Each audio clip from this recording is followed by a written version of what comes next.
Vous surveillez les réseaux sociaux, Charlemagne, la pénurie. Enfin non, oui, je ne sais plus. On peut le Enfin, dire, le on peut le carburant dire. qui manque.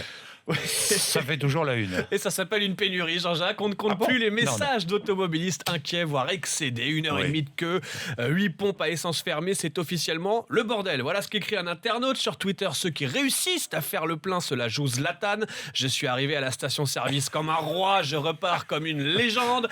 Car pour certains, avec cette pénurie, ce sont les instincts primaires qui ressurgissent. J'ai pris mon arbalète, je vais sillonner la ville pour trouver un peu d'essence. J'espère ne pas croiser de rôdeurs sur ma route. Une chose est sûre, avec la pénurie de carburant, le coup de la panne va marcher à tous les coups. Certains proposent une bande originale pour illustrer cette pénurie avec le fameux Fuel sentimental d'Alain Souchon.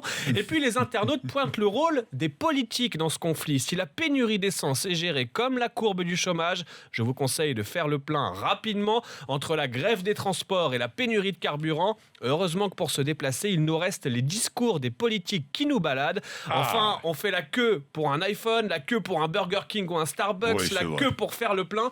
Par contre, en 2017, pas sûr qu'il y ait la queue devant les bureaux de vote. Restez avec nous, Charles. Nous allons écouter Samir, qui est en Haute-Savoie. Bonjour, Samir. Bonjour.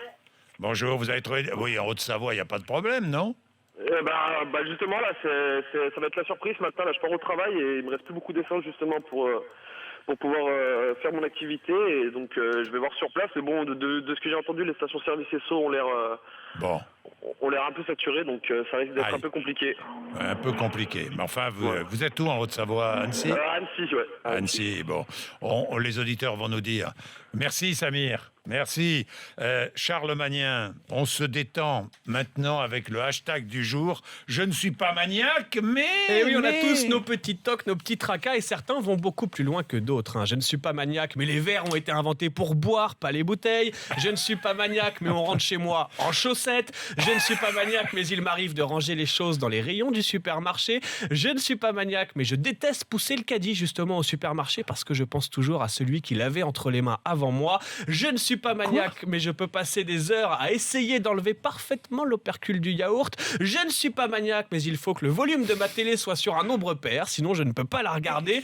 Je ne suis pas maniaque, mais chez moi, ceux qui font semblant de fermer le pot de confiture en se contentant de poser le couvercle, eh bien, ils passent un mauvais quart d'heure. Enfin, je ne suis pas maniaque, mais avant de sortir ensemble, il faudrait qu'on classe tes médicaments par ordre alphabétique, sinon ça va me bloquer, écrit un internaute. Je ne suis pas maniaque, mais le numéro 24 est un bon numéro. Exactement, Sur je la vous le TNT. conseille. Numéro Oui, pair. Numéro pair, la télévision, RMC découverte, la 24. Et enlever ses chaussures quand on rentre chez soi, il y a des pays où c'est systématique. C'est pas une question de maniaquerie. Moi, je trouve que c'est pas mal de marcher en chaussettes chez soi. Vaste non débat. Vaste débat. 7h28.